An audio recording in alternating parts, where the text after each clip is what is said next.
Buenas noches tengan todos y cada uno de ustedes. Sean bienvenidos a esta nuestra primera tutoría de la asignatura 0308. A las 7:50 damos inicio a lo que entonces sería una videotutoría.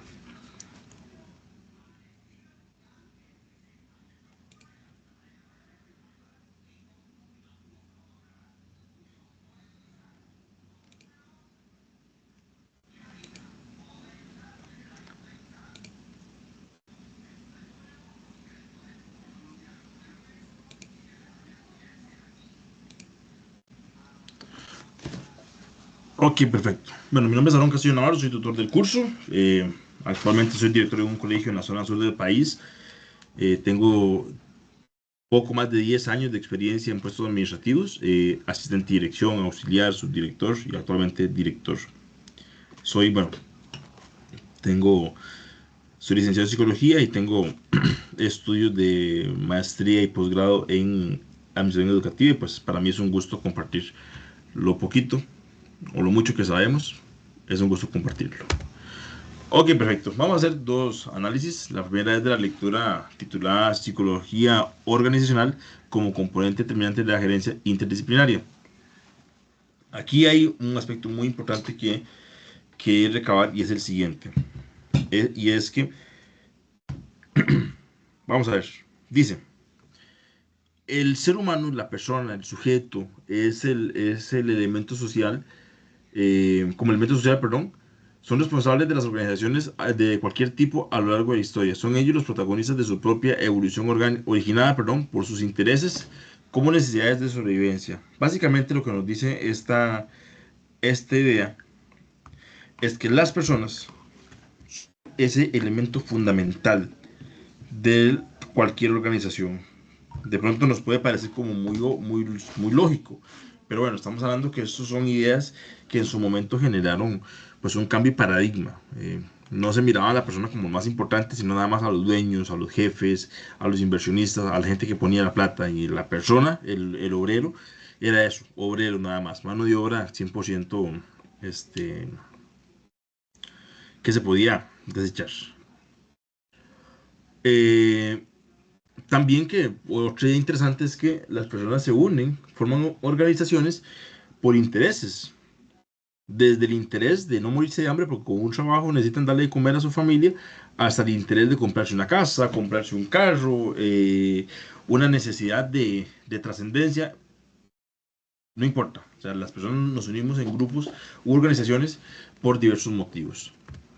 Eh, El hombre, el ser humano, hombre y mujer, representa el principal activo productivo y competitivo de las organizaciones interdisciplinarias complejas del mundo actual, donde los gerentes modernos deben de brindarle las mejores condiciones laborales que permitan lograr los más altos niveles de producción en la organización. Y aquí se reitera la idea, las personas, los seres humanos, son lo más valioso, lo más importante que tienen las organizaciones educativas. ¿Qué nos quiere decir esto?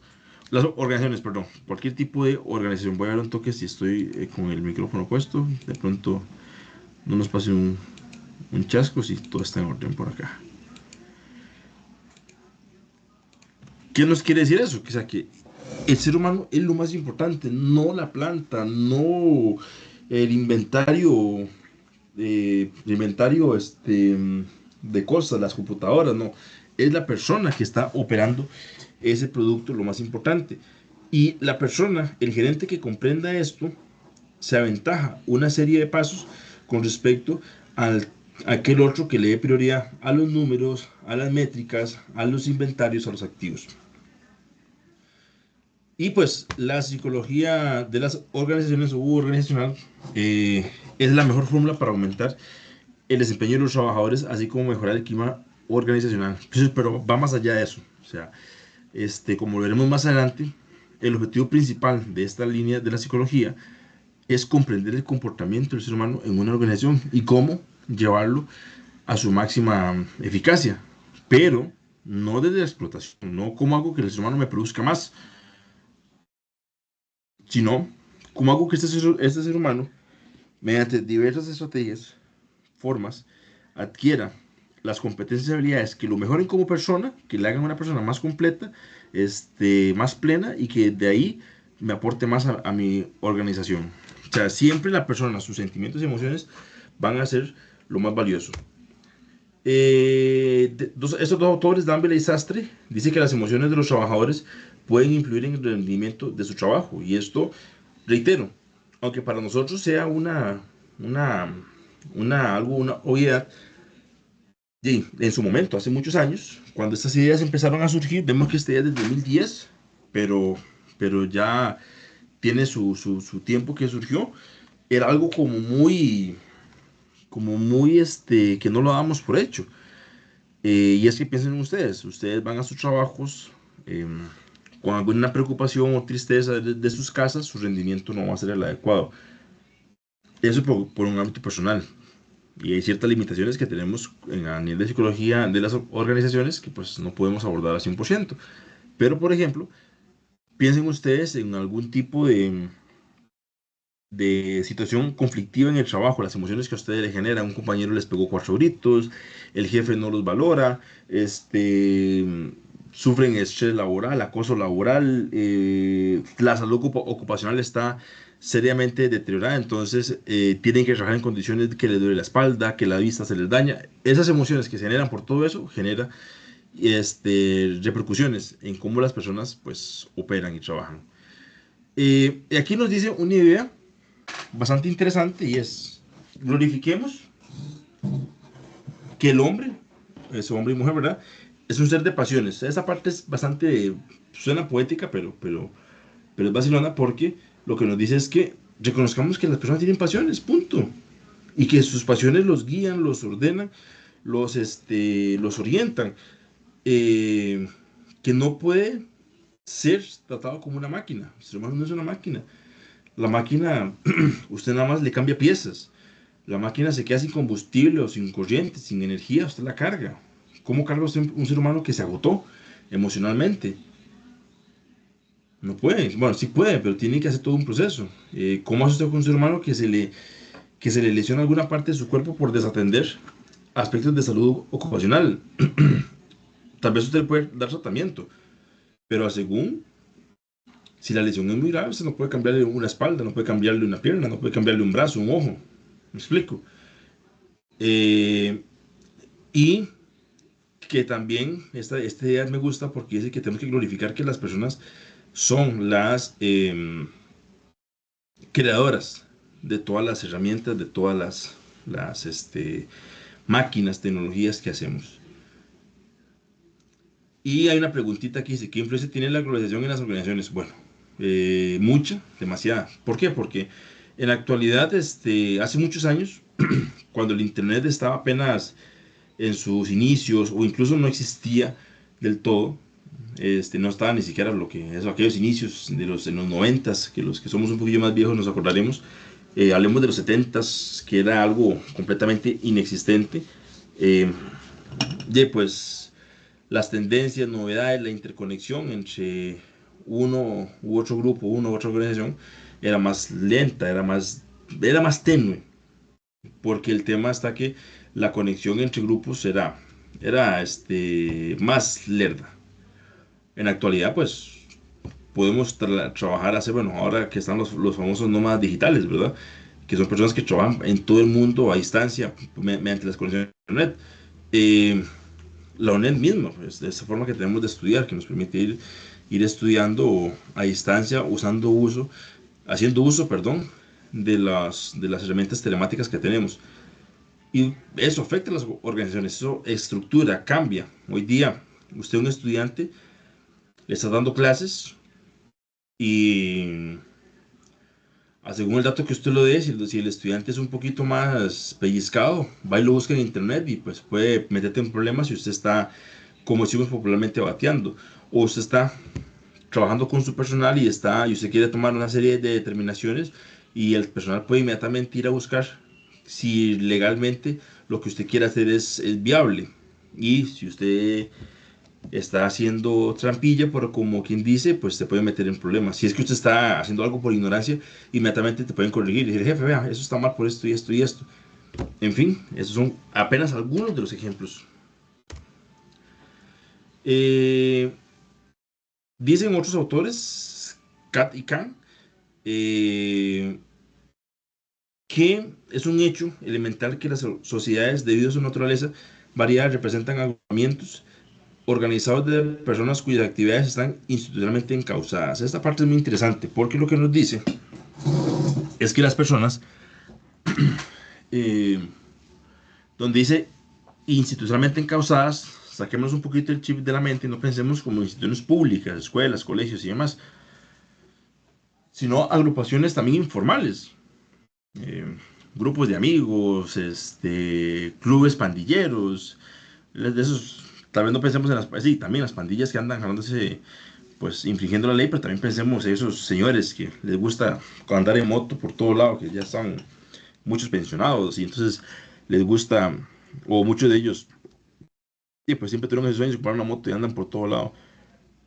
Eh, Esos grupitos están organizados bajo una serie de aspectos que los une a ellos, ¿no? O sea, una persona, dos personas, tres personas que se unen para formar algo es porque algo les está generando esa atracción. Un tema en específico, una necesidad por resolver, este, un tema de ocio. Pónganle ustedes el nombre que quieran. Siempre va a haber algo que los une. Siempre, siempre, siempre, siempre, siempre. Ahora bien, ¿qué nos ofrece la psicología organizacional? Y esta idea, usted dice, bueno, profe, pero ¿para qué menciona eso? Es que el comprender por qué las personas se agrupan nos allana el camino a comprender cómo hace su funcionamiento. Por ejemplo, en un centro educativo, ¿por qué las personas se agrupan? Bueno, porque los manda el ministerio. O sea, esa es la respuesta más obvia. Y yo concursé en la plaza que tengo actualmente y el ministerio me mandó para ahí. Ok, bueno. Pero ¿por qué yo quise ser docente? Y una vez que me hice docente, ¿por qué quise ser director? ¿Por qué quise meterme en la parte administrativa? ¿Por qué quise hacer una cosa? ¿Por qué quise hacer la otra? O sea, ¿por qué los docentes que están en nuestro centro educativo fueron docentes? ¿Por qué? ¿Hay una vocación real? ¿O muchos estudiaron educación porque era lo más fácil, lo que había ahí disponible en el momento? Como decía aquella famosa personaje de nuestra idiosincrasia popular reciente, era lo que prometía en el momento. Y se hacen docentes. O sea, comprender esos porqués o las personas se unen en nuestra organización nos permite comprender cuál va a ser su comportamiento. O, si no lo comprendemos al 100%, poder establecer predicciones. Y no, aquí no hablo de predicciones en el sentido de adivinación, como si esto fuera esoteria, sino predicciones en el sentido que podríamos más o menos ir previendo que esos van a ser comportamientos predecibles que podemos esperar.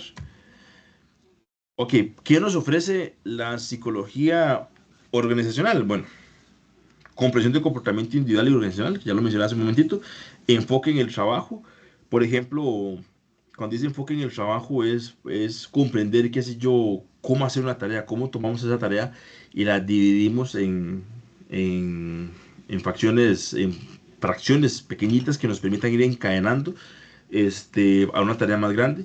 Por ejemplo, hoy tenía que llenar un documento de información que nos están pidiendo los colegios de juntas administrativas de lo que es el sistema de compras del Estado, el SICOP. Em, y el tema yo no lo, o sea, yo sé que existe, pero no lo había leído hasta el momento. Y entonces, en un instante me generó un poquito de tal vez contrariedad y lo que hice fue que en mi bitácora, en mi libro de apuntes diario, anoté el nombre de la tarea, lectura, analizar SICOP y entonces dividí la tarea en tres tareitas. Cuatro tareas. Primero, lectura de documentos, porque ya, si no leo los documentos, voy a entonces andar eh, ya, desorientado. Tres, el segundo punto, perdón, ver la herramienta. Es un Excel, entonces descargué el Excel, descargué el instructivo, lo leí, travesé un poquito, nada serio, porque estaba nada más explorando la herramienta. Y paso número 3, buscar la información, que fue lo que pasé haciendo el resto de la tarde de hoy, antes de venirme para mi casa y poder conectarme con ustedes.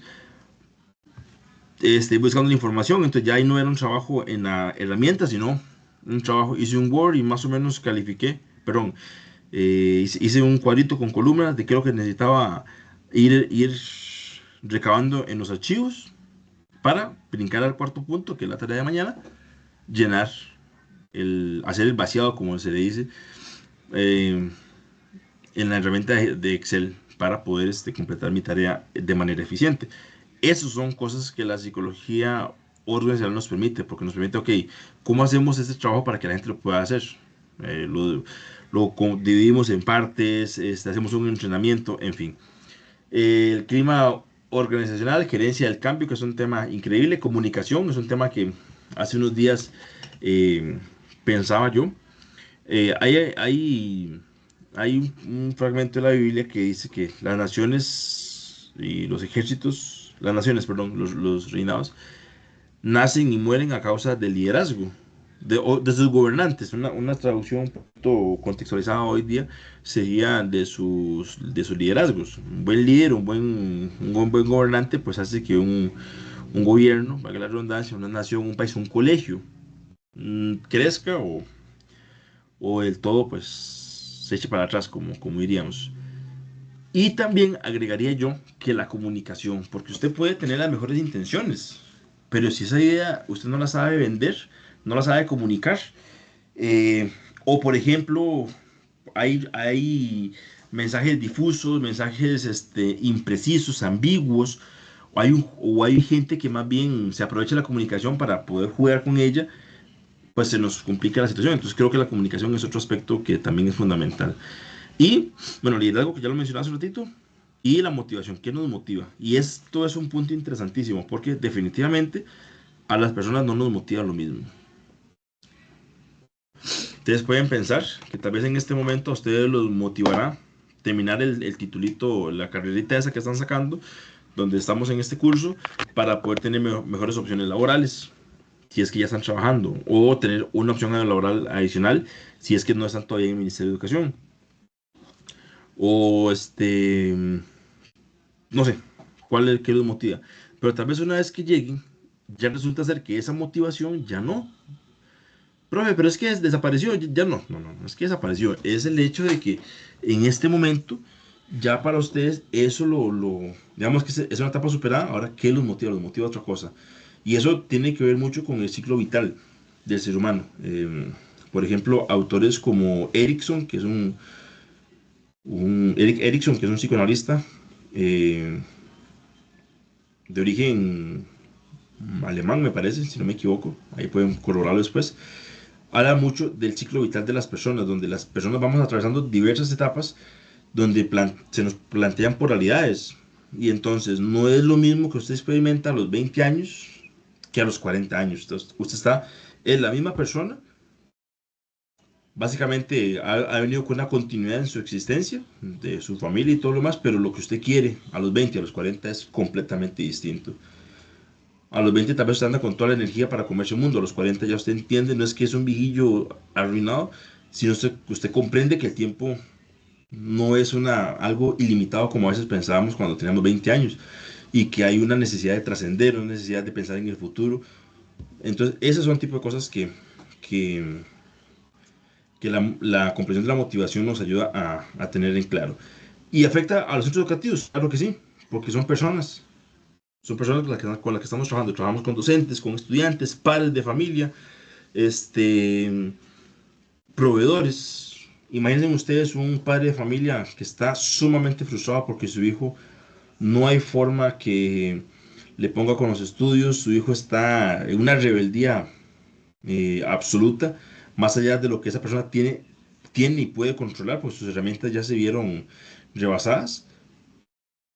Su motivación va a ser otra que el padre de familia que tiene un hijo modelo, un hijo de mejor promedio, un hijo que está pensando en la universidad, casi, como a ese mal comprendemos y decimos, un hijo perfecto. O sea, sus motivaciones van a ser completamente distintas. Dice que aumentar la dignidad y el desempeño de los seres humanos, así como de las organizaciones para las que trabajan al avanzar en la ciencia del conocimiento de comportamiento humano. Eh, ¿Se aplica al centro educativo? Claro que sí, porque debemos prever que en el centro educativo se mantengan situaciones de respeto, se mantengan situaciones de comprensión a las personas, se cumplan políticas, administrativas, políticas financieras y demás. em, que haya un espacio de cordialidad, de respeto. A veces en centros educativos sucede mucho de que uno u otra de las personas tienen formas de vacilarse muy groseras que ya a algunos les puede generar ahí ciertos resentimientos porque ya se pasan, ¿verdad? O u otros más bien irrespetan el punto de vista de la otra persona. En fin, ese montón de situaciones que a veces pueden pasar y que nosotros debemos estar pues vigilándolas. Eh, Ahora bien, dice que Muñoz y Mesa hablan de la psicología organizacional como el estudio de la forma en la que las personas se reclutan, seleccionan y socializan en las organizaciones. Evidentemente, en el Ministerio de Educación Pública, los colegios no hacemos eso. Yo digo colegios porque trabajo en colegio, pero las escuelas, colegios no hacemos eso. Sin embargo, sí podemos hacer procesos de entrenamiento, de inducción. Esos son los procesos, perdón, que sí podemos hacer. ¿Cómo se recompensan y se motivan? Eso lo podemos hacer definitivamente. La forma en la que las organizaciones están reestructuradas formal e informalmente en grupos. Esta parte es muy interesante porque eh, está la estructura formal de un colegio, director, directora, personal administrativo si lo tuviera, docentes, junta administrativa como un órgano auxiliar, junta de padres y algunos centros que la tienen, gobierno estudiantil, comunidad educativa en general.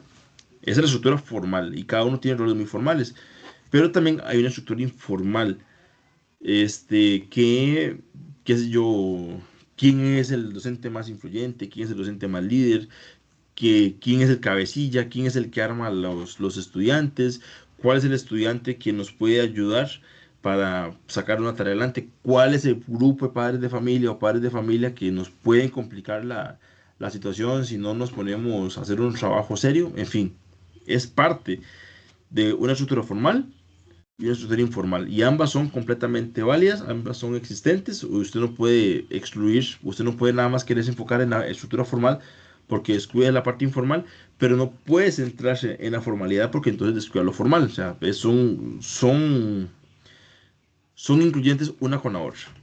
Eh, Después de ahí, bueno, ¿qué otras áreas de trabajo tiene ese tipo de psicología?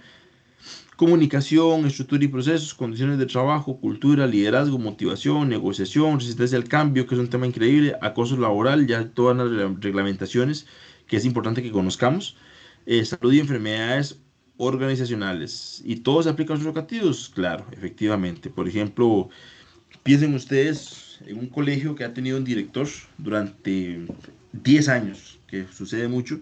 En este momento, por ejemplo, como para darles un datito adicional, en este momento, por ejemplo, conversaba de eso con mi esposa, que también trabaja en educación, que en un plazo de 5 años va a haber, al menos en la zona donde nosotros estamos, va a haber un oleaje fuerte de personas que se pensionan o se jubilan, que sería la palabra adecuada.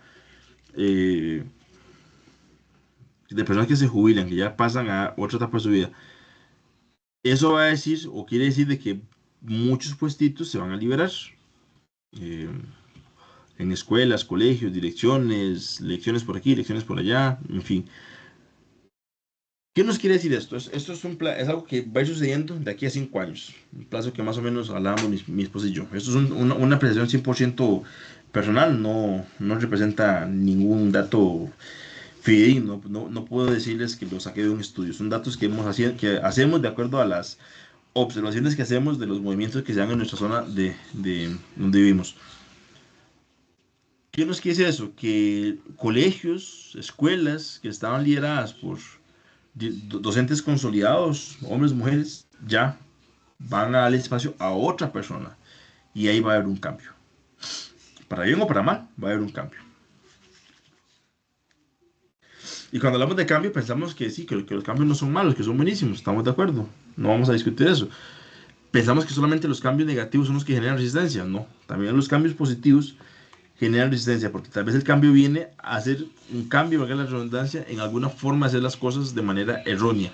Se hace la nueva forma y hay un montón de gente que está acostumbrada a la forma antigua y vieja y errónea, dicho sea de paso, no porque sea vieja, sino porque estaba mal hecha, y hey, van a generar conflictos por ahí, porque el cambio lo van a resistir.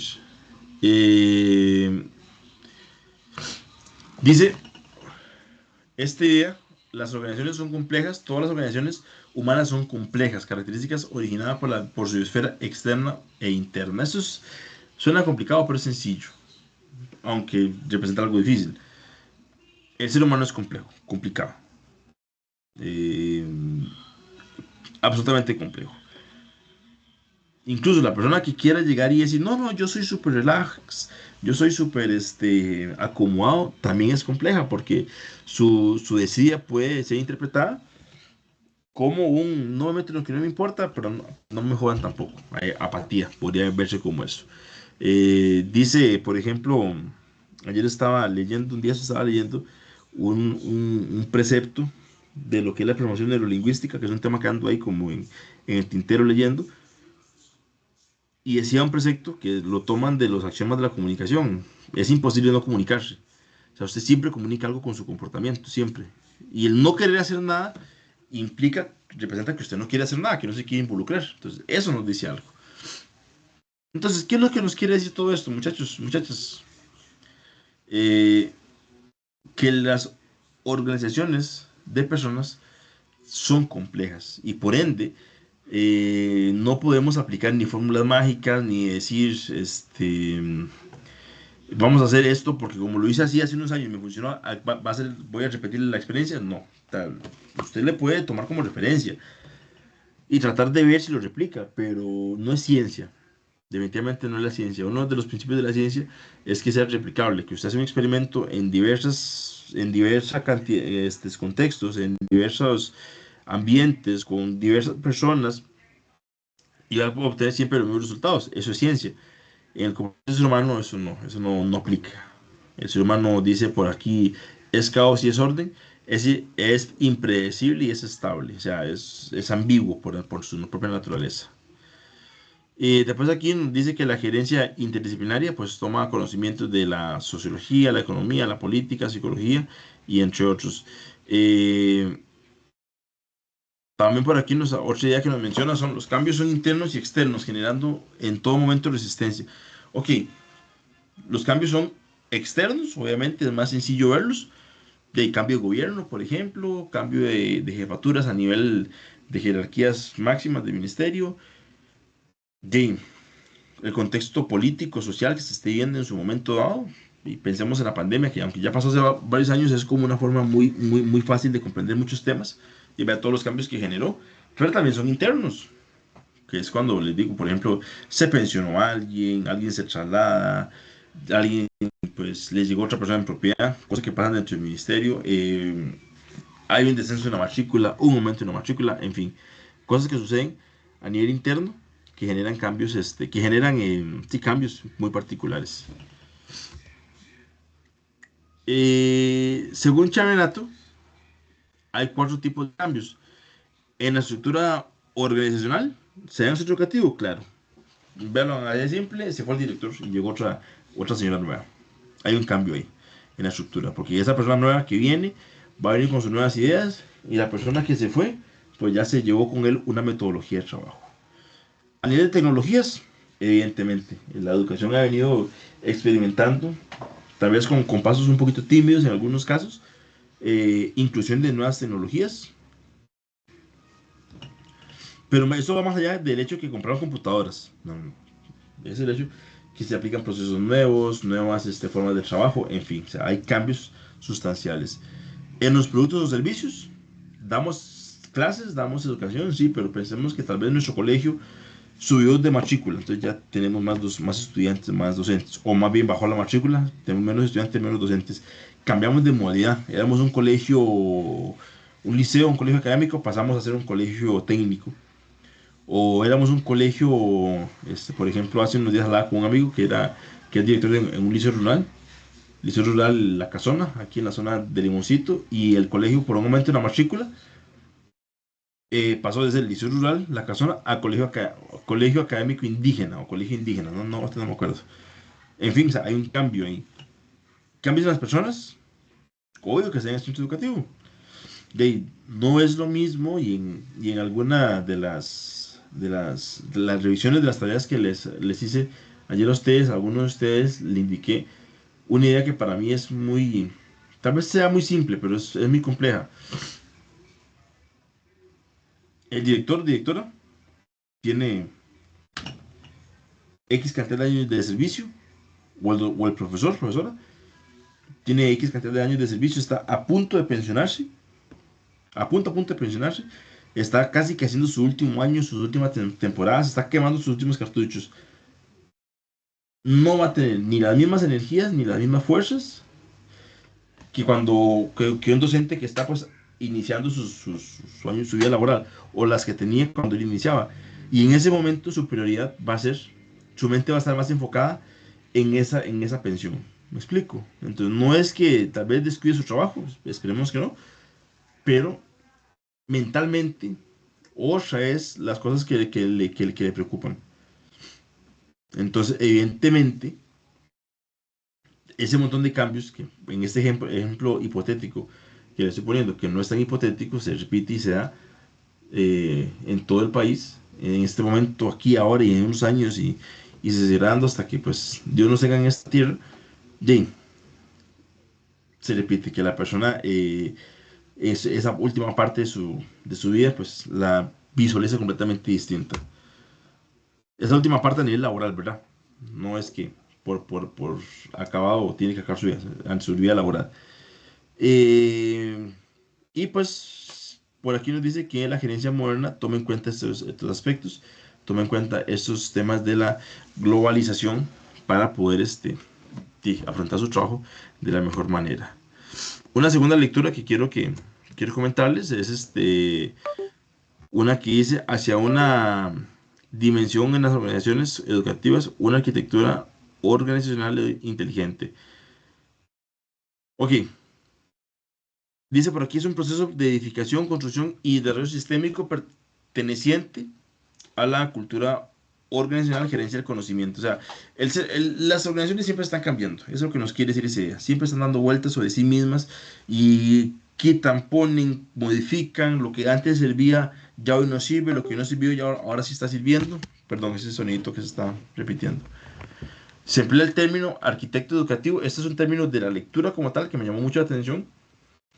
Y es que nos dice que el arquitecto educativo no solamente es el director, directora o gestor educativo, como le llamamos ahorita, hasta el día de hoy, y quizás hasta cuándo más, a usted y a mí nos nombran como directores o directoras, entonces decir el director o directora no está mal, decir gestor educativo tampoco está mal, no así que está mal, pero no es un concepto que sea a nivel de ministerio todavía válido, o sea, es el de director o directora, así nos nombran, no nos nombran como gestores educativos.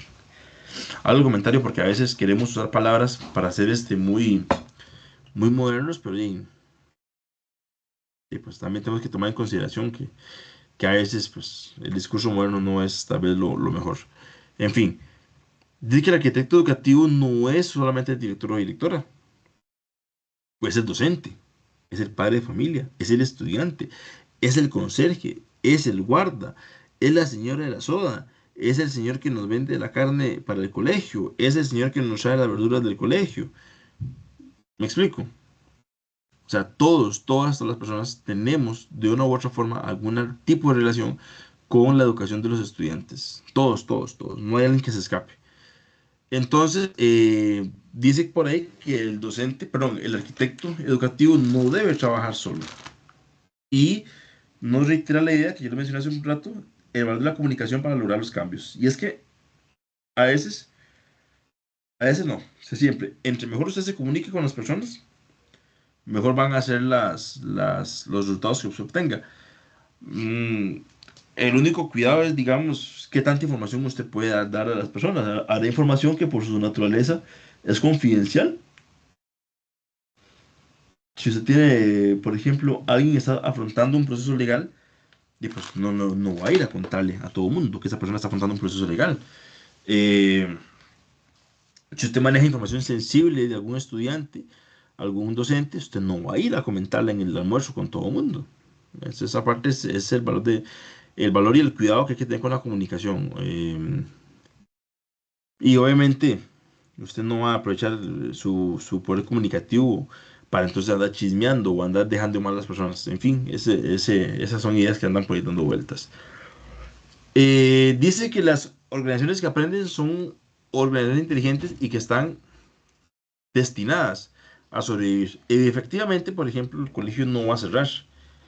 Tendría que quedarse sin estudiantes al 100% para que entonces lo cierren, pero eso pues no pasaría muy fácilmente. No es que no sea posible, es que es bastante complicado que suceda.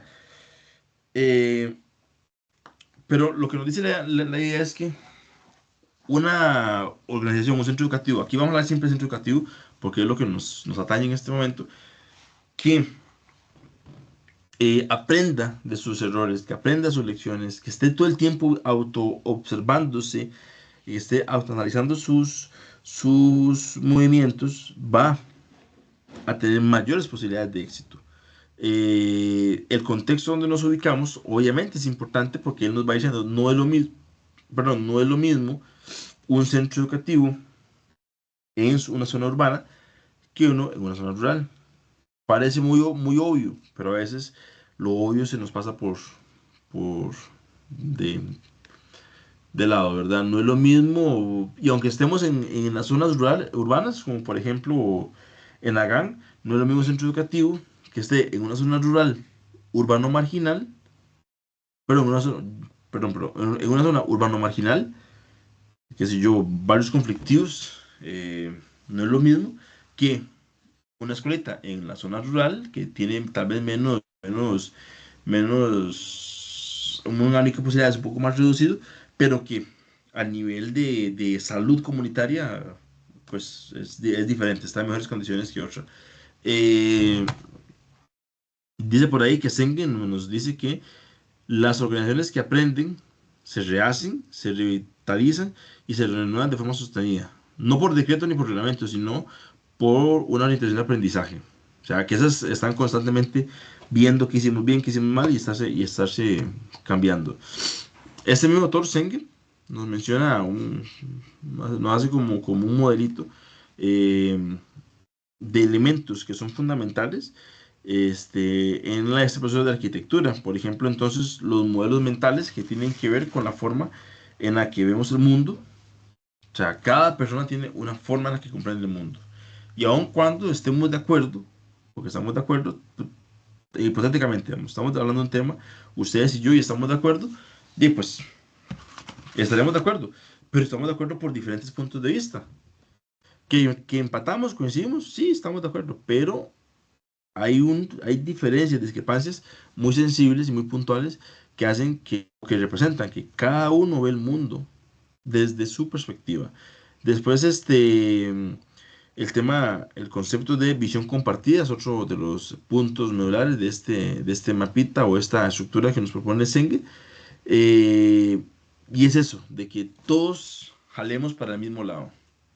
Tenemos nuestras diferencias, tenemos nuestras cositas, pero en fin, todos estamos jalando hacia el mismo sitio. Todos compartimos la misma misión, visión.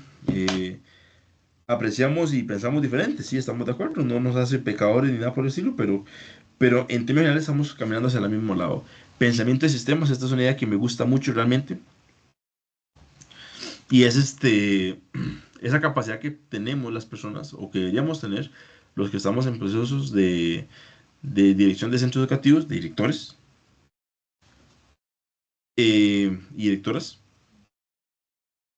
Y es que, perdón, estamos en un sistema que todo está relacionado todo con el todo. Entonces, un pensamiento de sistema nos invita a que podamos ver más allá, dijo Leono, de los Thundercats, más allá de lo evidente, que podamos ver más allá de nuestro centro educativo nada más, sino cómo ese centro educativo impacta y de qué forma impacta a la comunidad, qué transmite, caemos otra vez a la comunicación, qué comunica el centro educativo con sus acciones a las comunidades.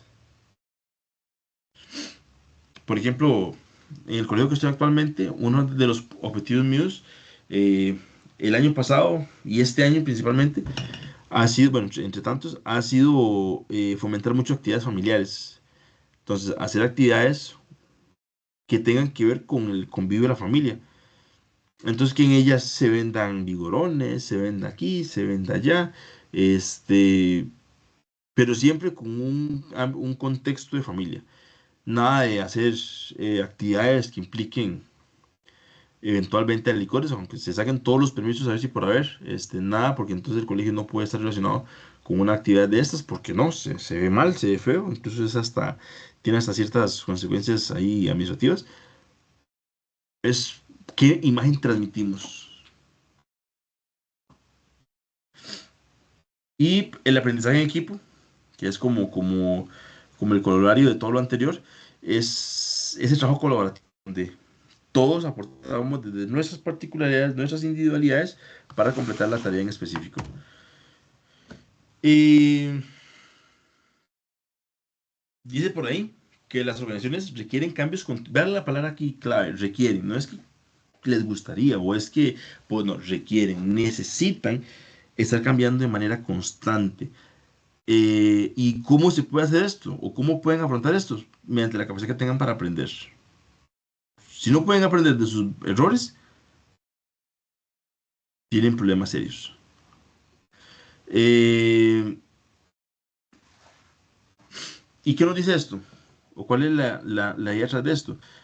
Que el cambio no es malo, ni es positivo, es cambio nada más, es una forma diferente de hacer las cosas. A veces le rehuimos mucho al cambio, pensando que los cambios van a ser negativos, y a veces también los vanagloriamos. ¿Sí? Un cambio no es ni bueno ni malo. O sea, el día y la noche son día y noche, ni uno es mejor que el otro. O sea, son nada más momentos diferentes de un solo, tal vez no se siga adecuadamente, de un solo día. Uno con luz, otro oscuridad, pero todos son la cara de la misma moneda. Entonces, el cambio no es ni bueno ni malo, es cambio nada más. ¿Cómo lo valoremos? ¿Cómo lo aprovechemos? ¿Qué oportunidades saquemos de él? Ya estamos de acuerdo que es distinto. Eh, dice que para Becerra en 2002 también, las organizaciones tienen características. Aprenden de la experiencia, ya lo hablamos hace un ratito. Conciencia de los saberes, haceres y quehaceres en asuntos diversos. Esto es muy interesante, no es un juego de palabras, es una verdad. Saberes, bueno, los saberes en el caso de nosotros, centros educativos, relacionados con todo lo que es el proceso de mediación pedagógica. O sea, que sepamos enseñar, que sepamos administrar, ya que lo que estamos haciendo lo sepamos hacer. Que la conserje, que sepa dejar ese piso que hasta queda a gusto. La cocinera, que tome esas ollas y esas cucharas y ponga a sus huilas a comer de lo sabroso y de lo rico. La señora de la soda, que sepa producir y que la sodita le produzca y que entonces dé un servicio de calidad. En fin, los saberes de cada uno. No hay un saber más importante que el otro, ¿no? Cada uno forma parte de un proceso más grande. Haceres y quehaceres. Igual, en las acciones y tareas que estamos haciendo todo el tiempo. Funcionan de forma económica y maximizadora. Cuando hablamos de la parte económica, no es únicamente a nivel financiero, evidentemente hay un tema financiero que no puede máximo, o más hoy día que los recursos, presupuestos están súper recortados, pero no nos menciona o no nos hace referencia a que sean problemas, perdón, de la forma económica únicamente de lo financiero, de- en forma económica en el uso de los recursos, porque de pronto usted hace una actividad eh, con chicos y el uso del tiempo está súper mal acomodado. Muchos huecos por aquí, huecos por allá, tiempos libres, impases, se ve desorden, no se está prestando atención. Ok, ¿cómo hacemos para que esto sea más eficiente? Y maximizadora es que con los recursos que tenemos, poder sacarles el máximo provecho. Resuelven problemas, corrigen y rectifican rápidamente, son adaptativos, evolucionan permanentemente.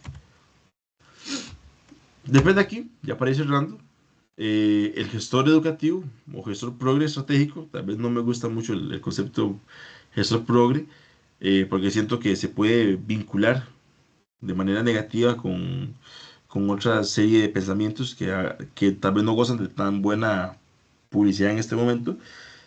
Debe tener ideas progresistas, ideas progresistas que pues obviamente impliquen los cambios, las nuevas tendencias, hacia dónde va el mercado, porque aunque hay docentes y gestores educativos, directores que quieren decir lo contrario desde mi perspectiva y de mi perspectiva, completamente abierta al debate, nosotros estamos en un mundo de mercado y tenemos que mercadearnos adecuadamente. Nuestro centro educativo tiene que saber vender su producto, que es educación,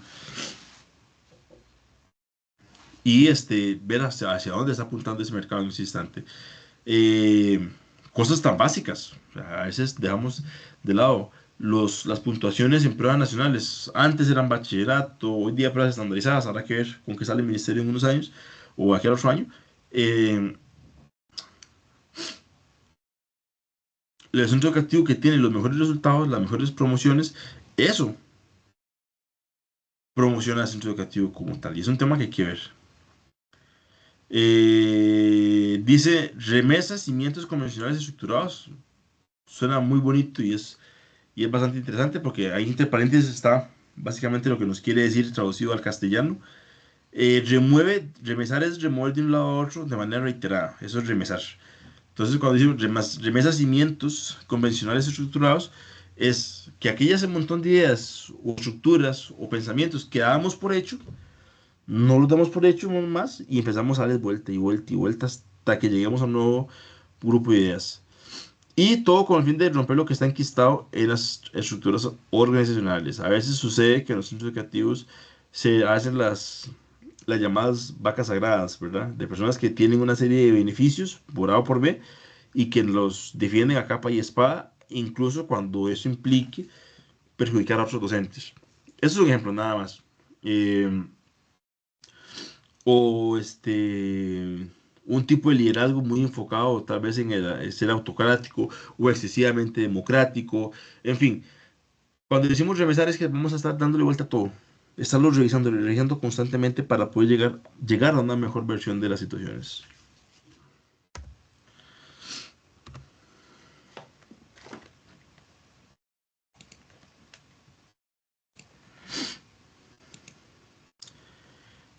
Eh, hasta aquí, hasta aquí estaría nuestra, nuestra video tutoría. Ya esta tutoría va a ser cargada en el antiguo canal de YouTube. Voy a compartirla por el correo interno. Ojalá la puedan ver, ojalá la puedan apreciar. Recuerden seguir usando los medios de comunicación oficiales, el foro de dudas, cuando hay alguna duda con respecto a alguna de las tareas. eh, o el correo interno cuando haya situaciones muy específicas que ustedes requieren conversar conmigo. Entonces ahí lo vamos a estar viendo. Así que chicos y chicas, muchísimas gracias. Ojalá que se puedan conectar. Y buenísimo. Nos vemos y Dios me los bendiga a todos ustedes.